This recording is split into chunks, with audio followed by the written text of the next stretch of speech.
కొన్ని కొన్ని విషయాలు మనకి నమ్మాలని అనిపించలేకపోయినా కొన్ని నమ్మాల్సొస్తది. అది మనము కళ్ళారా చూసి, చెవులారా విని, మనసారా మనకి అనిపించినప్పుడు మాత్రమే. ఈ డిఫరెన్స్ అంతా నాకు టాటూ వేయించుకున్నప్పటి నుంచి తెలుస్తుంది. ఎవ్రీ ఇయర్ ఇషా ఫౌండేషన్ వాళ్ళు ఏం చేస్తారంటే శివరాత్రి రోజు లైవ్ పెడతారనమాట. అంటే మనము నిద్రపోకుండా శివుని ధ్యానం చేస్తూ ఉండాలని. అక్కడ లైవ్కి వెళ్ళిన వాళ్ళకి స్పెషల్ ఏంటి అంటే అభిషేకం చేస్తారు కదా శివునికి, ఆ రుద్రాక్షరాలు అనేది ఫ్రీగా ఇస్తారు వాళ్ళకి. సో మనం ఈ లైవ్లో చూస్తున్న వాళ్ళకి కూడా రుద్రాక్షలు మీరు కూడా ఆర్డర్ పెట్టుకోవచ్చు అని అక్కడ డిస్ప్లే చేశారనమాట. సో నేను అరే చూద్దాము మనకు అదృష్టం ఉంటే వస్తాయి కదా అని నేను కూడా వెబ్సైట్ నుంచి ఆర్డర్ పెట్టాను. సో ఫ్రీ ఆఫ్ కాస్టే, బట్ మనము డొనేషన్ చేయాలి అనుకుంటే డొనేషన్ కూడా చెయ్యొచ్చు. బట్ రుద్రాక్షలు అనేది ఫ్రీగా ఇస్తారనమాట. సో నాకు 2-3 వీక్స్ అయిపోయిన తర్వాత కూడా రాలేదు. నేనేమనుకున్నానంటే అన్ని రుద్రాక్షలు ఇంతమందికి పంపించాలంటే కష్టం కదా, అసలు ఎట్లా ప్యాక్ చేస్తారు, మన అడ్రస్ ఎక్కడ పోయిందో ఏమోలే అనుకున్నా నేను.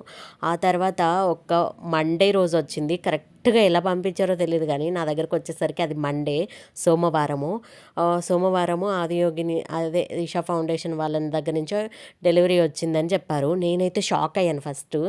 ఆ తర్వాత చాలా హ్యాపీ అనిపించింది. అరే ఎలా పంపించారు వీళ్ళు, కరెక్ట్గా నాకు మండే వచ్చింది అని. తీసి చూడగానే నాకు ఇవన్నీ ఉన్నాయన్నమాట.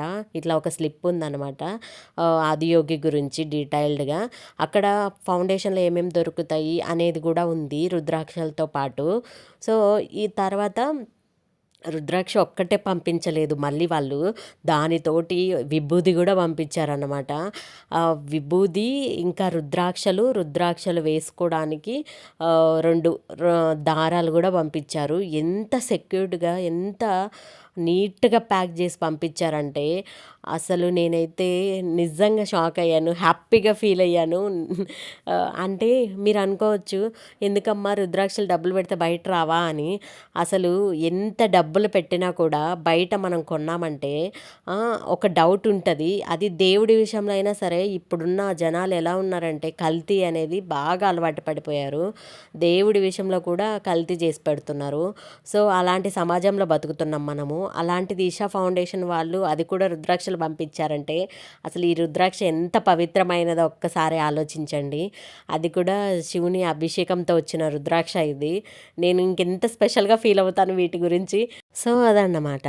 అండ్ ఇంకోటి అందరూ అడుగుతున్నారు, నువ్వు టాటూ ఎక్కడ వేయించుకున్నావు, టాటూ గురించి డీటెయిల్డ్గా చేయవా అని. సో నెక్స్ట్ వీడియోలో టాటూ గురించి వీడియో వస్తుంది. Okay friends, thank you for watching. Bye, see you next video. And ఇంకోటి ఫ్రెండ్స్, ఈ వీడియో తీసింది మండేని, ఈ వీడియో అప్లోడ్ చేస్తుంది మండేని, ఈ వీడియో మీ దగ్గరకు వచ్చేది కూడా మండేని. ఇప్పుడు చెప్పండి, ఇవన్నీ నమ్మాలి కదా.